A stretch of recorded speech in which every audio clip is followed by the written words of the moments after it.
Hi guys, it's Paula and I hope you are doing well. This is going to be my 2-month update for, is it 2 months? December, January, it's 2 months. This is going to be my 2-month update for the Roulette Pan collab. This is definitely one of my favorite projects of all time because it is a very, well, I say that all the time. I like so many of these projects, but this is a really good project because it is a large group collaboration that kind of happened very organically.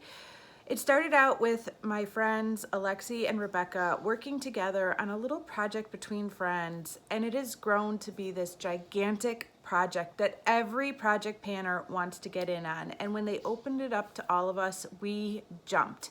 I personally had been wanting to do a roulette style project pan for years, and I just had never done one. It just had never happened. So this has been really exciting. Unfortunately, the whole like rolling roulette part of the project hasn't really been happening for me because I'm not really meeting any of my goals, but I am loving this project nonetheless.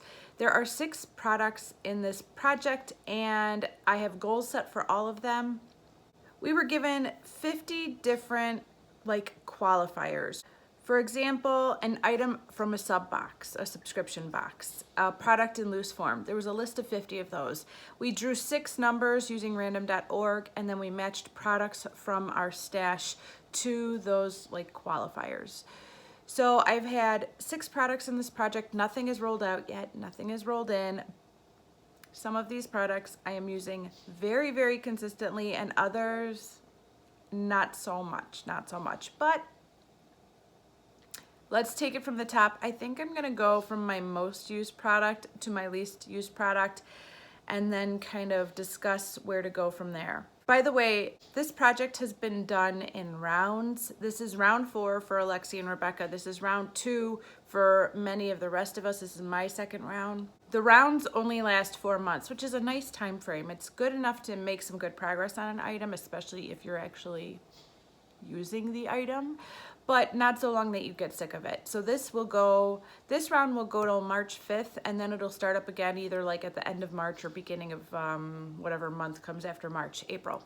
There are 2 products that I'm using every single day at this point, which feels really good to be really digging into these products and using them because I do so many projects, which I love. I love doing so many projects, but sometimes I don't get around to using some of these items as consistently as I should be if I'm gonna put them in a project.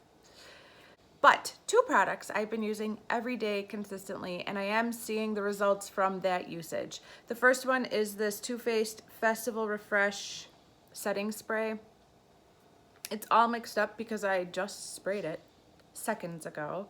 So it kind of has this lavender tinge to it when it's shaken. When the pigments or whatever it is in here settle, the purple all kind of goes to the bottom and you're left with like a blue liquid. So you really do need to shake it. I was complaining about the shaking, but I've gotten used to it. And actually, the smell of the setting spray kind of makes it all worth it. And it is effective, so I can't complain about the effectiveness, but I've actually grown quite fond of this product. And I'm kind of bummed that I can't rebuy it when it's gone. That's so funny. But anyways, this was for a unique product, which I would say this is. And although there's tons of bubbles because I just shook it, I've made some good progress. I was up here last month, and now I'm down to right here. So we're at about the halfway point, maybe a little bit above the halfway point, but I think I might finish this by the finale of this project. So that will be interesting to see. Maybe not. Maybe I'll need another month after this project ends. The next product that I've been using every single day without fail is this Prescriptives Magic Liquid Powder. It used to be one of those powders that felt almost wet or cooling when you put it on your face, but of course I've had this for so long that the whatever moisture was infused in these powders has dried up, and it's just a loose dry setting powder with a little bit of a like pinky shimmer in it. It's not like glitter, it's not like even something really You have to get really close to my skin to see it. Like, you don't see it, but there's something that's a bit reflective in here. That's nice. It's a nice thing. And this was for a product in loose form.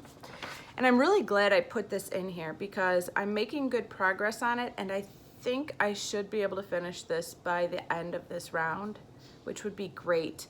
I don't know. Let me go right in. So that's 1 month's worth of progress right there, from there to there. So I don't know, with 2 months left, I think I might be able to finish this. I start by applying this under my eyes to set my under eye concealer. And then the product that I place there is a little bit more concentrated. I use like a smaller, denser brush. But then I do a light dusting all over my entire face. So yeah, I think I could finish this. We'll see. It'll be close for this one too. Out of the 4 remaining products, then one that I've used the next most often is this Sleek Solstice palette. This is for a product I bought online. I'm so glad I put this in this project because it's a newer highlighter. If you look at all of my highlighters that I own, this is relatively new. And sometimes when I have newer products, I will put them on the back burner so that I could work on older products, which is kind of counterintuitive, but sometimes I think that's the best way to go. Other times I think that's nonsense, which is why I put this in this project, because it is an outstanding highlighter and I'm so glad I've been using it and enjoying it. I would highly recommend this palette to most people if they are looking for like a starter highlighter palette. Like, if you have one highlighter and you love it and that's all you're looking for, fine. But if you are a highlighter junkie and you don't know where to go, I would totally steer you in this direction. It is such a good palette. The cream highlighter in this palette, sorry for all the reflection, which is this one up here, is a little bit deep. If your skin tone is more fair than mine, this will probably be too dark of a cream highlight for you. It's fine with me, but I could definitely see it being too dark for some people more fair than me, so be careful of that. I did use this quite a bit. You could see there's almost a slight dip starting, very, very slight. But I did use this quite a bit. I stopped using it on January 1st because I got distracted by a different highlighter that I am now working on. But I did get some use out of that. I really haven't used this kind of yellowy highlighter much at all, but these two are getting used almost every day, if not for any other reason than an inner corner highlight. I have the purpley one on my inner corners right now. I love this purpley one right here. This is why I buy this palette, for that one alone. This one I used most often as a brow bone highlight or as an actual cheek highlight. But this one is like my favorite inner corner highlight of all time. Because I'm using a small brush to highlight my inner corners, I am kind of targeting the brush right in this upper corner here and this upper corner right there. And although there is a dip, I have not hit pan yet. So I have no idea how deep these pans are, but I think it's possible I could hit pan on this one before the end of the project. That would be so awesome. It will be the tiniest pan known to man, but I think I could do it. Like, I'm literally just boop right there in that same corner every single day. Yeah, I'm so glad I'm working on this. I love this palette. Okay, up next for an expensive product is this little sample of Tom Ford's Indian Rose. It obviously was not expensive because it was a sample and I got it for free from a friend who mailed it to me. Thank you, Chelsea.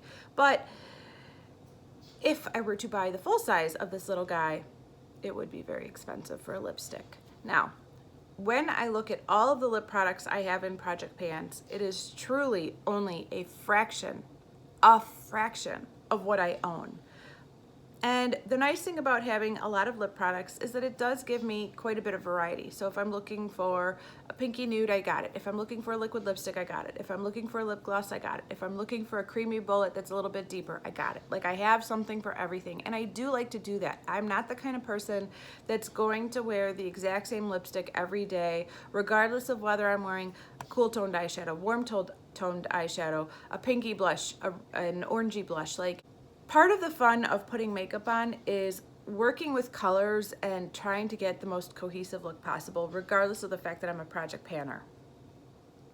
So between the fact that I do have quite a few lip products in projects and that I do like to change my lip product up to kind of coordinate with my look, I never make much progress on any one lip product. It is unbelievably frustrating. Lip products are my least favorite thing to pan ever. But that being said, I have made the slightest bit of progress on this. I am one of those people that as I apply a bullet lipstick, I tend to start to flatten it out. I'm sure you guys have seen like different lipsticks wear down differently for different people. Like some people get that cool little like swoop going on until like the little tip cracks off, and other people like just manage to keep a lipstick perfectly in the lipstick shape no matter how many times they use it. But I am slowly kind of flattening it out a bit because that's how it wears down for me. So the little bit of progress is that that tip is now gone. It seems so ridiculous, but progress is progress. I don't know what to say. The last two products in this project have been used the least, absolutely the least. And they are this eyeliner that is an item from a subscription box, and my ColourPop Super Shock Shadow in Kindness that is a limited edition item.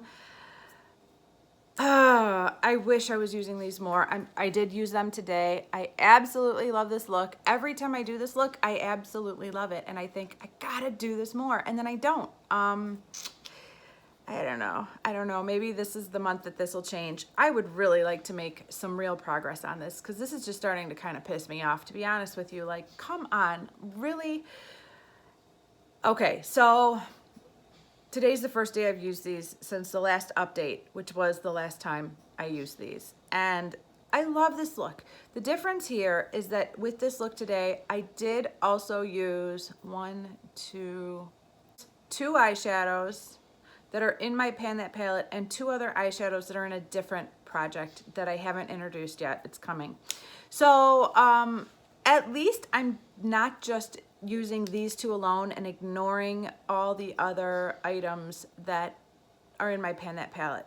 So maybe now I can do this look more consistently because I absolutely love this eye look. I have Kindness all over my lid, and then I patted Glass Bowl on top of Kindness, which is amazing. And Glass Bowl from ColourPop is in my Pan That palette. I have a rosy shade as my transition color. I have a kind of burgundy red shadow from another palette in my outer corner and my crease. I love this look. And then I have that Solstice kind of like purple highlight on my inner corner.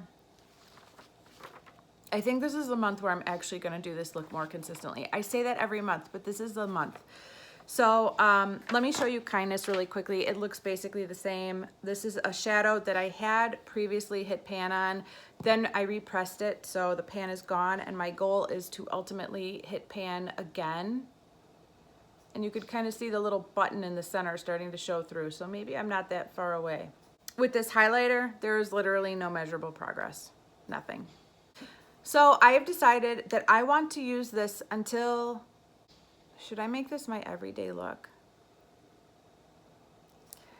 I don't know. I don't know what kind of goal I could set that would be realistic. Like, the best goal for me to set would just be to commit to doing, like, panning this look. If I want to make progress on these two items right here, the way for me to do that is to commit to panning a look. That's a trick that I learned from Amber F years ago. It's been like her way to success with panning. She pans a look and she just keeps going with that look over and over and over again. I tried that a little bit last year and it didn't really work out for me because I had trouble just with the long-term commitment of doing one look over and over. But really, I really think I need to do that now. And I feel comfortable doing it because I'm still working on my Pan That palette. I don't know. I think I'm gonna do it. So I think I'm really gonna zero in on these two over the next month and try to make the absolute most progress I can humanly possibly do. which means there will be a get ready with me for this eye look coming soon if you are interested in seeing it, because this is really the only look I'll be doing for the next month. Okay, so that's the plan. I've just said it on camera, which means it has to happen. We'll see. All right, guys, that is my update for the Roulette Pan collab. I am so glad to be doing this project for round 2. I am having so much fun with these products, and I'm really glad to be getting more consistent use out of at least some of them. Thank you so much for watching, and I will see you in the next video. Bye.